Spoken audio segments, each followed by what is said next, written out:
Já, við ætlum að ræða núna leyniþjónustu Íslands. Það kom fréttir að utan að það væri ráðagerðir utanríkisráðherra að koma á fót utanríkisþjónustu. En einhverju leyti hefur þetta verið dregið tilbaka og verið einhver misskilningur.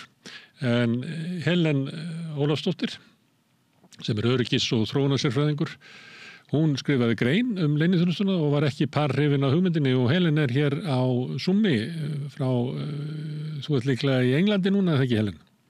Það passar, sæll og blessaður. Herðu, þú ert ekki leyniþjónustu, okkur ekki? Veistu það, mig grunaði nú svolítið þegar maður er að hlusta á fólk segja, leyniþjónustu. Ég fór að velta því fyrir mig, gerir ráðherra sér grein fyrir því og þeir sem eru að nota þetta, gera þau sér grein fyrir því hvað þetta er í rauninni óviðeigandi að nota þetta orð leyni og hvort þetta hafi verið bara hreinlega, er þetta einhver misskilningur í tungumálinu vegna þess að þetta er bara ekki, þetta konsept leyni er á ekkert við í lýðræðissamfélagi og ég meina við þurfum auðvitað snjalla greiningu og við þurfum að vera með það sem talað intelligence en þú veist, þetta á ekki að vera leynistofnun vegna þess að almenningur á náttúrulega, hann á rétt á einhverjum skýrleika eða það þarf að vera samráð og traust þarna í lýðræðis samfélagi og þannig já, mér fannst þetta svo klúðurslegt að tala leyniþjónustu. En það ekki oft þannig að það sem kallað leyniþjónustu eða sem að safna svona upplýsingum ofta safna upplýsingum viðkvæm mál sem megi ekki fara of hátt þannig að allt þetta svolítið leyni? Já, en það er engin það eru bara 2 lönd sem að mér vitandi lýðræðis sem tilheyra svona einhverju lýðræðissamfélögum að það sem þetta er í nafninu, þú veist það sem þetta er þá verið að tala erlendar, upplýsingaöflun erlend atriði og þess vegna, þú veist, hún er náttúrulega í utanríkisráðuneytinu. Þetta er ekki, það má ekki rugla þessu saman við kannski, þú veist, innlenda greiningu því vantanlega er þetta eitthvað erlend fyrst þetta er í utanríkisráðuneytinu og varnarmálastofnunina, varnarmálaskrifstofuna vantanlega tengt því, Máli er að þó að upplýsingarnar séu ekkit endilega allar, þú veist, látnar út til almennings að þá er það þannig og þetta var til dæmis lagað í Bretlandi þegar það var loksins sett á stofn ákveðin nefnd í þinginu og þeir sem eru í þessari nefnd þeir hafa aðgang að þessum mjög viðkvæmu upplýsingum en þú veist að tala leyni er bara, já það vegna þess að yfirleitt eru þessari upplýsingar kannski á einhverju tímapunkti er hægt að sækja þær og biðja aðganga að þessum upplýsingum eftir að þær eru hættar að vera viðkvæmar. En þú veist, þetta leyniþjónusta, bara eins og ég segi, ég velti fyrir mig hvort að þau hafi pælt í því hvað raunverulega, þetta gefur í skyn leyndarhyggju og í rauninni ákveðið vald án aðhalds þegar þú varst að nota orðið leyni.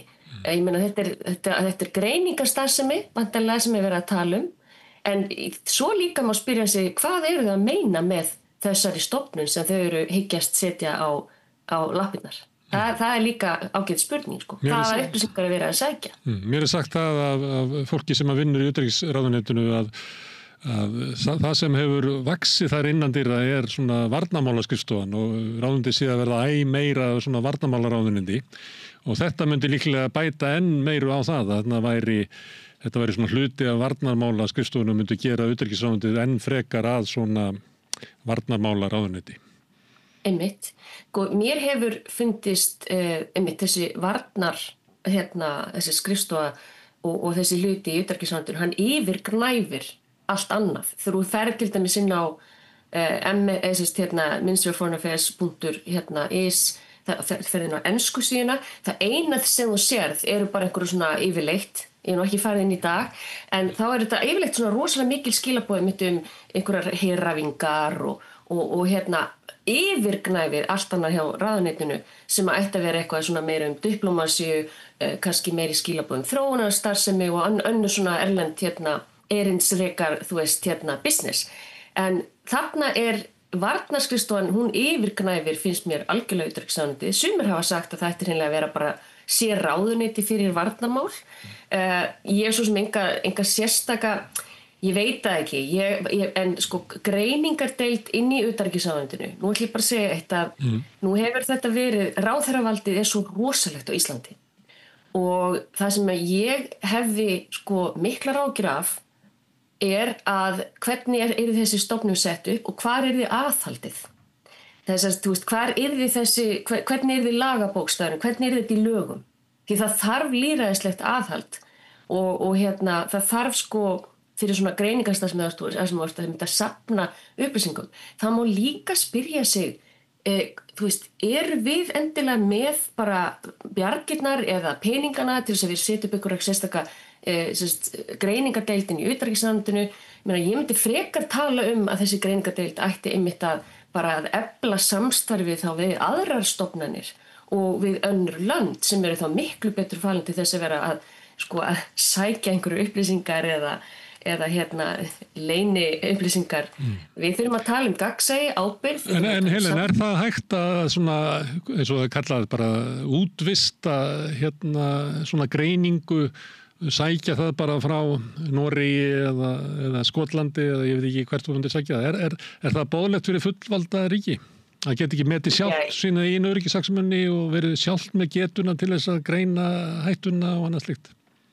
Jú, en greiningardeild getur verið alls konar en þú veist, ráðherra notar þetta orðið leyni þjónusta og ég tel að það séu ef við bara förum yfir í hvað erum við að tala um? Erum við að tala þá að greina væntanlega einhverjar, bara threats, þú veist, hvað þá það sem við höfum áhyggjur af og ég myndi segja að erum við að tala að því að leyni þjónusta í eiginlegum skilningi í til dæmis Kanada bara erum við þá að fara að gera út einhverja aðila sem eiga að fara að ná í þessar upplýsingar undir einhverjum huldum leiðum erlendis til þess að ná í þessar mikilvægu upplýsingar.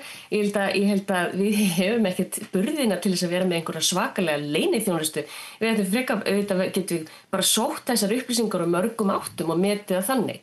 En þetta svona 1950 stíll yfir þessu leyniþjónustami. Við viljum aldrei hafa nægilega mikið bolmagn til þess að reka einhverja stofnun sem að fer, í það að ná í einhverja svakalega leynilegar upplýsingar erlendis til þess að meta síðan hvort að það sé vegið að okkur.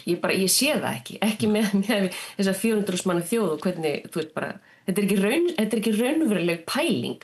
En hins vegar, það sem að mér finnst það sem skortir og mér finnst okkar ríkisstjórn mætti aðeins betur bæta sig og það svona maður eins og var að sjá þetta í orðræðunni það að það skortur á skilningi varðandi til dæmis bara það sem að gerast á Íslandi.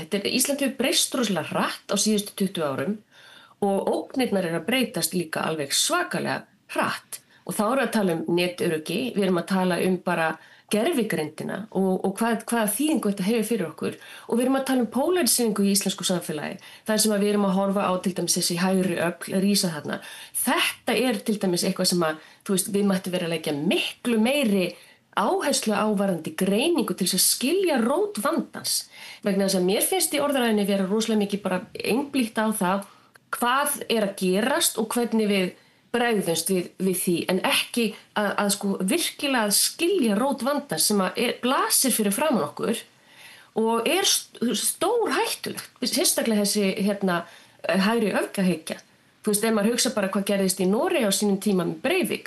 Þetta ekkit, þú veist, það eru svona atriði sem við ekki verið að skoða og þannig að þú veist, það mætti efla allar upplýsingar en eitt vil ég segja að það líka veldur manni ef að þetta vald sem að safna upplýsingum borgarna til þess að gera okkur öruggari, að það sé ekki verið að misbeita þessu til dæmis það sem verið að bara hreinlega að leita eftir upplýsingum varðandi þá sem eru til dæmis í mótmælum. Þetta getur verið stórhættulegt ef þetta fari að fara inn á það svið að það fari að taka hreinlega af okkur ákveðið frelsi. Það þarf gagnsæi, það þarf ábyrgð, ekki leynd með einhverjum óljósum upplýsingum. Það var nú árum áður að þá var starfsmaður lögreglunar sem að tók myndir af mótmælum, bara göngum hestuðanstæðinga og eitthvað fleira. Það var ekki hægt að fara inn eina göngu á þess að hann mætti með myndavélina sína og væri að mynda. Þannig að Þetta var líklega til, þannig að kannski hefur verið einhver svona fyrirbrigði, kannski ekki formleg leyniþjónusta en eitthvað slíkt hefur verið rekið í íslensku batteríi. Stundum tengt lögreglunni í Reykjavík, stundum, ég veit ekki hvar. Sko, já, og þetta nú fer ég aftur inn á ráðherravald þarna á Íslandi, að þú veist, það þarf virkilega að skoða mjög gætilega hvaða rétt við erum að gefa til dæmis lögreglunni til að safna upplýsingum og hvernig hún fer með upplýsingarnar. Mér finnst svolítið, ég hef sagt þetta oft áður, sko, mér finnst íslensk stjórnsýsla ennþá svolítið á einhverju svona infantstigi, sko, það sem að mér finnst ekki, það til dæmis engin viðurlög við brot. Þú veist, og ég nefndi þetta í greininni til dæmis, það sem mér fannst alveg, og ég nefndi þetta á við þig, að þegar að ráðherra hefur sko skrifað undir í starfsstjórn bindandi samningu Bandaríkin, það sem breytingar í varnarsamningnum og hann skrifar undir þetta í starfsstjórn og þingi kemur ekki eins og að þessu. Og þetta við erum að tala að því þú nefndir fullvalda ríki. Já. Þannig að þú veist, íslensk stjórnsýsla það ekkert aðhald finnst mér þegar kemur að brotum í embætti. Og oft hefur maður þú veist, ráðherrar sem hafa brotið að sér, þeir eru að lafa í embættinu alveg fram á ystu nöð. Það ekki þannig að fólk taki það upp hjá sér og segja af sér þegar það hefur brotið kannski einhver lög.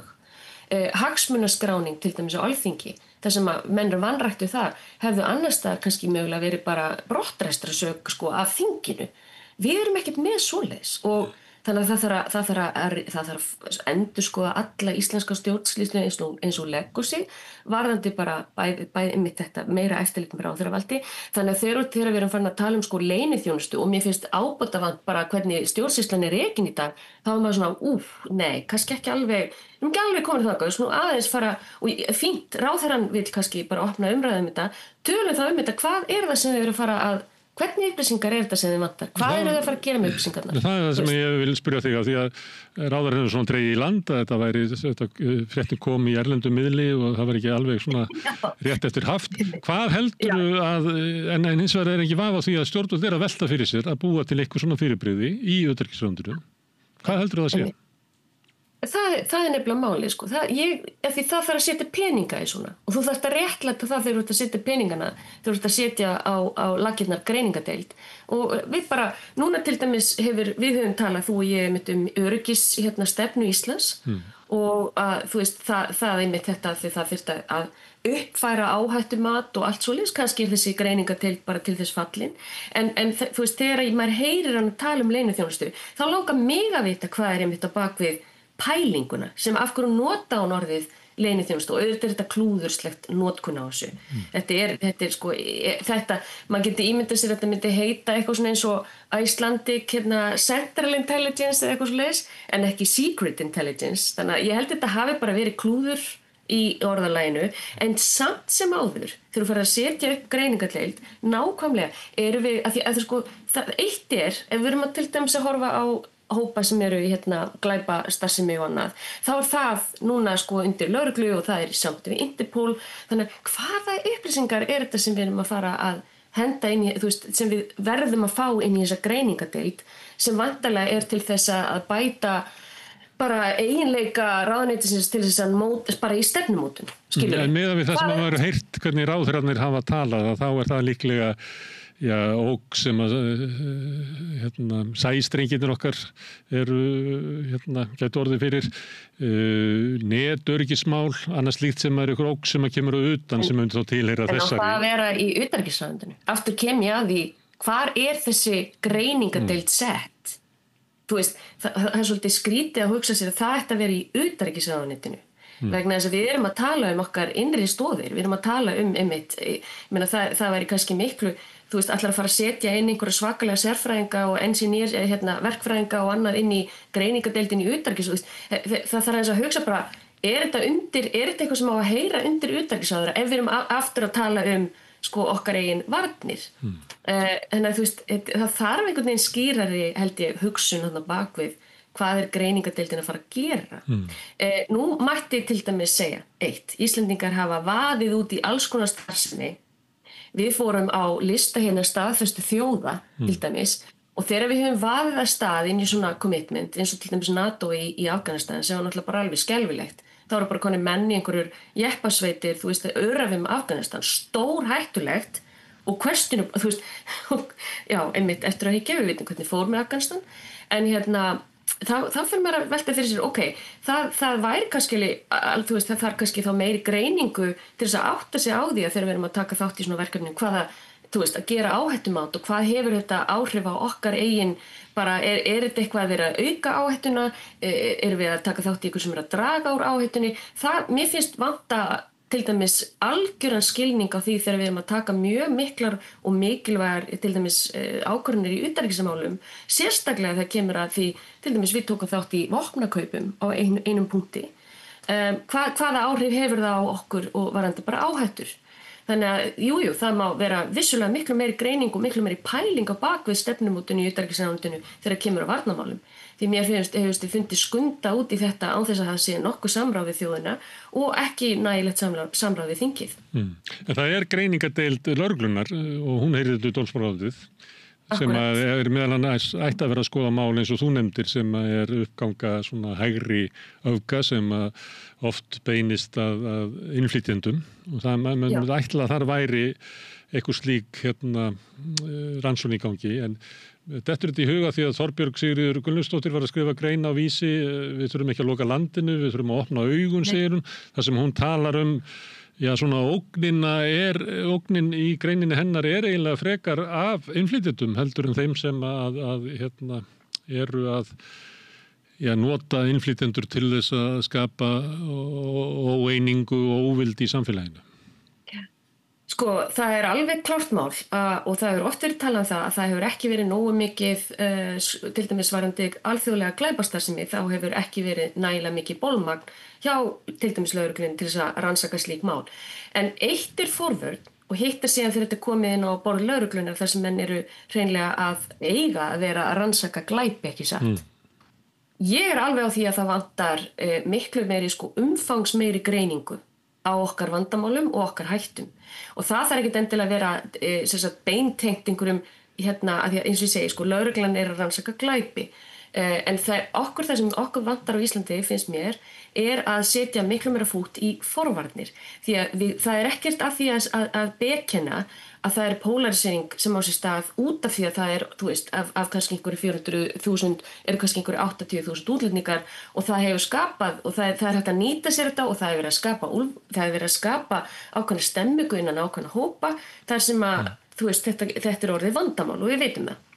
En þess vegna eitt í þessu, ráðherrar þurfa að tala af mikilli gætni til þess að íta ekki undir einmitt þessa útlendingafóbíu, það sem einmitt þessu útlendingum kennt það sem að miður fer. Forvarnir snýst að skilja bara social problems, þú veist, vandamálin í samfélaginu sem eru samfélagsleg.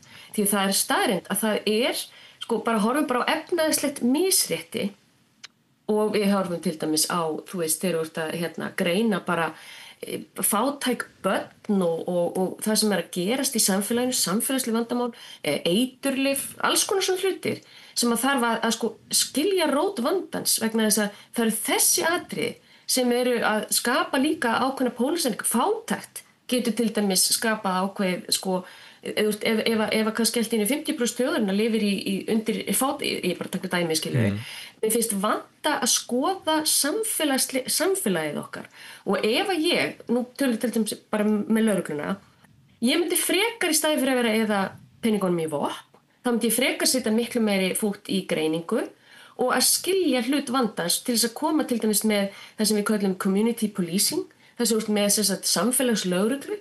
Hún vinnur miklu nær samfélaginu, hún meðal borgarana, hún sækir upplýsingarnar, hún í þú veist, þessum félagsmiðstöðum og þessum krakkarnir eru.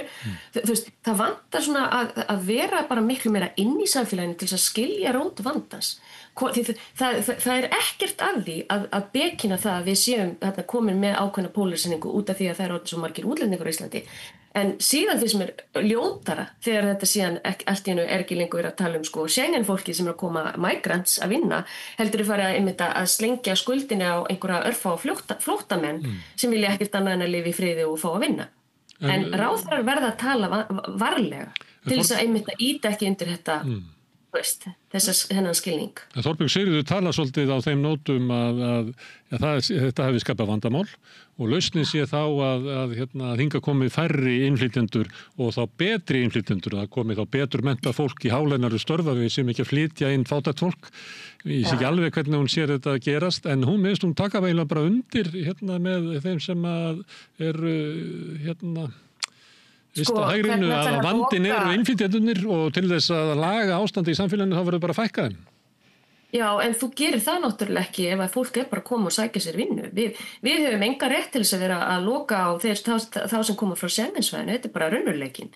Og þá frekar að spyrja sig, hvað við að gera til þess að við erum með ferðaþjónustu, við erum með ákveðna geira sem að drekka í sig og þurfa ódýrt vinnuafl, skilurðu. Og ég sagt það að, það eitthvað sem á að skoða. Hvernig industrí erum við að byggja upp, en á meðan við erum með ferðaþjónustu sem að þarfnast þess að þú ert með fólki í hreingerningarstörfum og herbergisstjörnur og allt þetta, þá ert að fá auðvitað láglaunastörf, fólk sækir í láglaunastörf til Íslands því þú fær miklu meira sem herbergisstjörna á Íslandi heldur hún farið í Rúmeníu, skilur. Við erum ekki að fara að losna við þennan straum af fólki. Og svo fyrir þetta það voru grunnkerfin okkar eins og dagvist, sjúkrahús, þrif allra opinberra stofnana, þetta ekki bara ferðaþjónustan sem að soga til sín vinnuafl. Nei, og svo eitt, það finnst mér mjög athyglisverður punktur þetta með innviðina, vegna þess að nú þetta náttúrulega ekki þessi ríkisstjórn, en ríkisstjórn Íslands eða yfirvöld okkar hafa algjörlega sofið á verðinum að sprengja út þessa ferðaþjónustu innaðinn og án þess að skilja að þetta sofa til sín allt þetta vinnuafl og síðan ekki verið að byggja neitt. Og en það sem svo skrítið, í rauninni hlutfallslega séð ætti náttúrulega mengið bara stækka ekki satt ef fólkið að borga þessar skatta. Maður spyr sig hvert allt þetta fé að fara sem ætti að vera partur í að byggja upp einhverju innviði. Mengið á bara stækka og við bara þá að vera með stærri kerfi, en einhvern veginn virðist það ekki vera að skila sér í kassan Allt þetta auka skattfé frá öllu þessu fólki sem komið til Íslands til að vinna. Ég skil ekki alveg þessa jöfnu. Þú meinar að þú skilur ekki af hverju innviðirnir og grunnkerfin elta ekki mannfjöldan. Þannig að það gerast bara, þannig hefur það gerst alla tíð eða allavega á síðustu öld að þá var það þannig að þegar þjóðir stækkuðu, að þá stækkuðu innviðir og grunnkerfi. Ég fyrir meira heldur en fólksfjölguninni af því að grunnkerfinu voru að styrkjast. Hvernig gátum við verið með alla þessa skóla, alla þessa heilbrigðisgæslu út á landi í hverju einasta, ég ætla ekki að nota orðið krummasku, þetta var alltaf sagt í gamla daga, ég bara að tala pínulitlir bæir, sem að voru samt með alla þjónustu og nú hefur við ekki efni á þessu. Þannig að það bara staðreynd að innviðirnir okkar hafa ekki verið ekki bara halda í við fólksfjöldan, heldur hafa verið bara tæknilega sér verið að dragast saman. Ja, það var heilbrigðisþjónusta og það voru skólar og það var meira að segja félagsheimili sem nú eru sveitarfélögin flest að selja frá sér félagsheimilin, það hafa ekki efni á að reka þau, en þetta gátu lítil sveitarfélög verið að reka hérna miðja síðustu öld og þóttu vera lykilatriði í því að halda gott samfélag að hafa gott félagsheimili. Og þá má spyrja sig hvaða afleiðingar hefur það þegar að fólki í landinu sem að vinnur kannski baki brotnu ekki að fá það sama tilbaka og fengum hérna í gamla daga og þetta partur líka af einhverju vaxandi samfélagsvandamáli gagnvart því að það útlendingafóbía vegna þess að fólk bara ekki að fá sömu tækifærin eða sömu þjónustuna og svo bara fátæktir orðin frekar meðal ákveðna hópa á Íslandi þá fátækt raunverulegt vandamál, sérstaklega þegar við tala ég heyri alltaf nefnt 10.000 börn í fátækt. Það samfélagslegt vandamál sem að skapar hættur. Alls konar hættur. Þannig þú myndi vilja fá greiningadeild sem að skoða það meðal annars þá tilfinningu sem að kannski að aukast í samfélaginu að ég alltaf að borga meira og meira skatta en ég fæ bara alltaf minna og minna í það tilbaka frá því og ég alltaf að borga þegar ég fer á sjúkrahús, ég að borga fyrir menntun barnanna minna það sem ég þurfti ekki að gera áður, það að borga fyrir lyfi mín sem ég fekk ókeypis áður en þetta lítur þá að vera innflytjendum að kenna því að þeir eru free riders í íslensku samfélagi sem svona rökstunningu þeirra yst á hægrinu. Já og ef þetta svolítið svona skilabúin sem komin út að þá erum við raunverulega að skapa ennþá meiri hættu með því að pakka þessu svona inn, skilurðu. Við erum að búa sjálf til hættu þessi auka hægri öfl. Guð minn góður ef við fengjum yfir okkur einhvern svona breiði gæja sko, en það alveg raunverulegt vandamál skilur og það þarf að huga að ekki bara einmitt og svo þessi tilfinning sem maður sér allstaðar á netinu þar sem fólk sko að agnúast út í það einmitt að einmingjar flóttamennir sem eru bara örfáir sko í einu stóra samhengi en að þeir fá allt undir sig, þeir fá allt borgað undir sig og að meðan situr einhver skilur bláfátækur með ekkert yfir sér, ekkert ofan á sér sem að fær ekki neina aðstoð og þetta tilfinningin í samfélagi, þetta það sem fólki finnst og það það sem margir upplifa. En Helen, ert þú ekki svolítið á skjön við það sem tíðkast í okkar heimsluta að vilja fá sko greiningadeild sem að fást í slík mál, einhverja greining á félagslegum vandræðum og forvarnir til þess að fyrirbyggja það verði ekki of mikil ójöfnuður í samfélaginu og fólk verði skilið eftir og upplifið það að komist ekki inn í samfélagið eða þeir sem inn í samfélaginu upplifið það að sé ykkur aðrir að ræna forsötu frá þeim, þú talar samfélagslögreglu og eitthvað slíkt. Já. Má ég ekki bara spyrja þig, þetta ekki bara einhverju draumórar með við þann hernaðarheim og skautunarheim sem að við lifum innan? Erum við ekki bara komin inn í eitthvað svona populískan tímabil þar sem að eru bara raddir eins og þínar bara návallega gegn? Það alveg 100% þannig að þetta á undir högg að sækja. Á Íslandi erum við ekki alveg komin endilega sko eins langt í fasismannum. Hérna í Englandi þá til dæmis mikið sko bara hafa verið að draga úr hreinlega réttindi fólks, bara til að mótmæla til dæmis. Og þannig að ég vinn náttúrulega á mjög erfiðum stöðum en þetta ekki nýtt fyrir mér vegna þess að margt af því til dæmis ég á Þróunarstofnun Sameinuðu þjóðanna snýst einmitt að reyna að greina sérstaklega þegar við tölum violent extremism og það bara hluti af minni vinnu, ég hef alltaf verið að vinna þú veist í löndum þar sem eru ákveðnar hryðjuverkaógnir, polarisering, mikil átök milli hópa og þú veist, þannig að fyrir mér þetta bara svo mikill no-brainer sko að þú ferð að skoða orsök vandans, þú ferð út í root causes á violent extremism, afsakaðu sletturnar og ég sko þess vegna finnst mér ég nefnilega átti ágætt samtal við einn vin minn sem í lögreglunni í Cardiff og bara nýlega og ég var að tala Ísland og svona hvernig væri að breyta samfélagið og hann bara horfði á mig og hann sagði þið eru 400.000, það í rauninni væri ekkert mál að laga þetta þú veist, af því að við erum svo lítil og ég alveg sammála því við erum ekki með samfélagsleg vandamál enn sem komið sem við erum komin algjörlega út í böndunum og við vitum kannski alveg bara þú veist, þeir sem eitthvað að fylgjast með við vitum að til þess að draga úr ákveðni áhættu varðan til dæmis hægri öfgaöfl eða einhvers konar öfgaöfl alveg sama hvaðan við koma það þarf að skoða efnahagslega þáttinn, það þarf að skoða að passa upp á það sérstaklega að fólk upplifi ekki útskúfun eða jaðarsetningu eða einhvers konar óréttlæti því það sterkasta orsök því að fólk tekur drastískar að það beitir einhvers konar ofbeldi.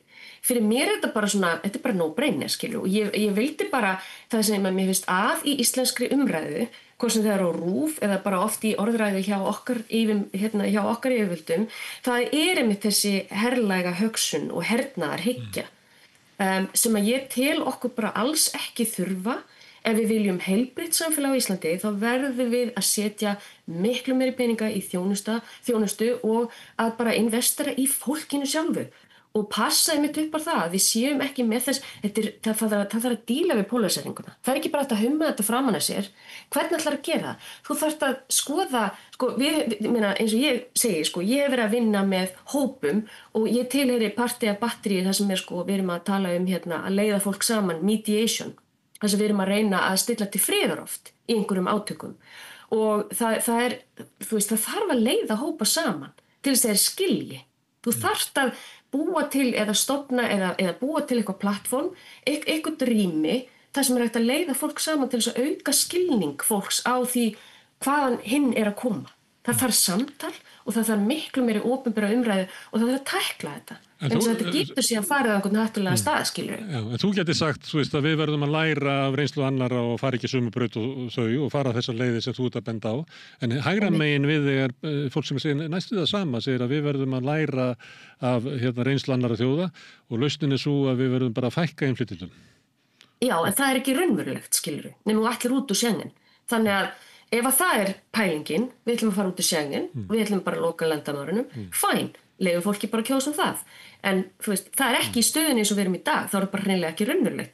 En ég stundum líka, þessi pólitíkusar sem eru þarna í þessum ákveðnum hópum, sem að nota þetta mest allra í sínum atkvæðaveiðum hreinlega, að sko, ég held að þetta sé, þeir gera þetta viljandi, til þess að veiði batkvæðin, til þess að þeir vita alveg að þeir geta ekkert loka landamærum eins og staðan í dag. Þeir eru ekki að boða laust, þeir eru bara að boða viðvarandi ástand sem að er viðvarandi að við sem að kenna innflytjendum það sem að miður fyrir. Algjörlega. Þannig að það væri gaman að sjá meira sko, eitthvað á móti þessu. Þú veist, nú er til dæmis þannig á Alþingi, þá erum við með, ég myndi segja nokkra svona hægriflokka, við erum með nokkra miðflokka, við erum með enga vinstriflokka. Á Alþingi dag. Bara svona sem dæmi, sko. Já, það er sérstakt vandamál sem að ég veit ekki hvort að leyniþjónustan hennar Þorgerðar Katrínar ætlar að taka fyrir og vera að vinna í því að koma vinstrimönnum inn á þing því það væri öryggisatriði að hafa vinstrimönnum. Ég vona bara að þetta verði ekki notað áfram þetta með leyniþjónustuna. Ég vona að ég hafi einhvern veginn átt þátt í því að koma því til skil að þetta er ekki viðeigandi orðfæri í lýðræðissamfélagi. Herðu, Helen, takk fyrir að koma hérna að Rauðaborðinu. Við erum að byrja aftur núna eftir smá sumafrí og gaman að fá hérna svona fastagesti eins og þig í fyrsta þáttin. Takk hérlega. Takk hérlega. Herðu, en við ætlum að halda hérna áfram. Við erum, það má eiginlega segja að við séum að tala um svona öryggisatriði. Ég ætla að fá hérna, við ætlum að ræða svona líðan barna í samfélaginu sem er náttúrulega stórt atriði og hann Björn Hjálmarsson, barnageðlæknir, hann ætlar að koma hérna og ræða við mig af hverju börnunum okkar líður svona illa. Með því að ganga í leigjendasamtökin styður þú baráttu leigjenda. Leigjendasamtökin eru fyrir öll þau sem vilja vinna að réttlæti og öryggi á húsnæðismarkaði. Leigjendasamtökin.is Þú ert að hlusta á Samstöðina. Róttækt sjónarhorn á atburði dagsins.